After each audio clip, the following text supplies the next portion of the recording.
안녕하십니까. 이피의 더버즈입니다. 오늘 소개해드릴 내용은 그동안 잘 다루지 않았던 유럽에 관련된 말씀을 드려보고자 합니다.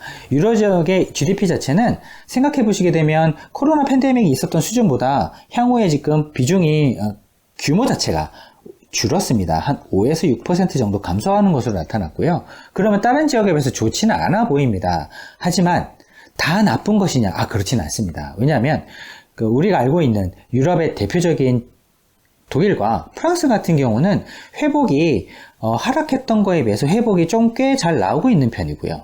그리고 여기서 추가적으로 백신 효과를 보고 나서 추가적으로 이런 부분이 회복되게 되면 소위 말하는 정상적인 이런 GDP 움직임의 궤도를 복귀할 가능성이 높아 보입니다. 하지만 반대로 스페인과 이탈리아 같은 경우는 상당히 낮은 회복세를 보이고 있습니다. 즉 K-쉐입을 보이고 있습니다. 유럽 내에서도.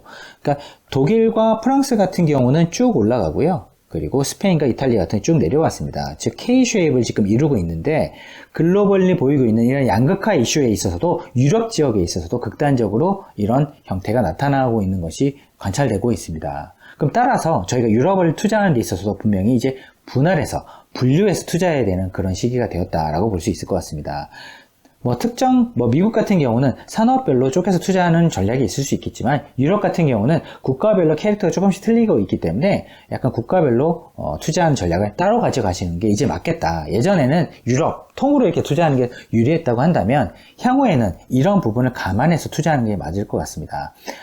시점 기준으로 보게 된다고 한다면 당장은 당연히 독일과 프랑스의 어떤 여건이 좋아 보입니다. 왜냐하면 이렇게 갔기 때문에. 반대로 스페인과 이탈리아는 이렇게 갔기 때문에 나빠 보입니다. 하지만 정상적으로 이런 궤도를 쫓아간다고 보게 되면 오히려 이탈리아와 스페인이 좋아 보이는 구간이 나타날 것이기 때문에 이런 구간을 찾아서 유럽 투자할 때도 감안을 하시면 훨씬 더 좋은 투자의 어떤 수익률을 기대할 수 있을 것 같습니다. 따라서 유럽을 투자하는 데서도 이런 K-쉐입의 어떤 영향력을 충분히 고려하시고 투자를 한다면 유럽을 단순하게 유럽 인덱스 전체를 투자하는 것보다 훨씬 좋은 성과를 기대할 수 있는 부분이 있을 것이고, 저희도 실제 포트폴리오를 구성하는 데서 유럽에 있었던 어떤 섹터나 어떤 지역에 따라서 다른 투자 전략을 지금 가져가고 있는 것이 실제 현실입니다. 그러면 만약에 이런 부분에 있어서 그러면은 이게 K-쉐입으로 밑으로 나빠진 국가를 투자하는 게 유리한 지역인지 구간인지, 아니면은 오히려 K-쉐입으로 이렇게 오히려 상대적으로 좋아 보이는 국가에 투자하는 게 유리한 전략인지에 대해서 추후에 저희가 업데이트한 영상을 마련해서 추가로 업데이트 되도록 찾아뵙도록 하겠습니다. 감사합니다.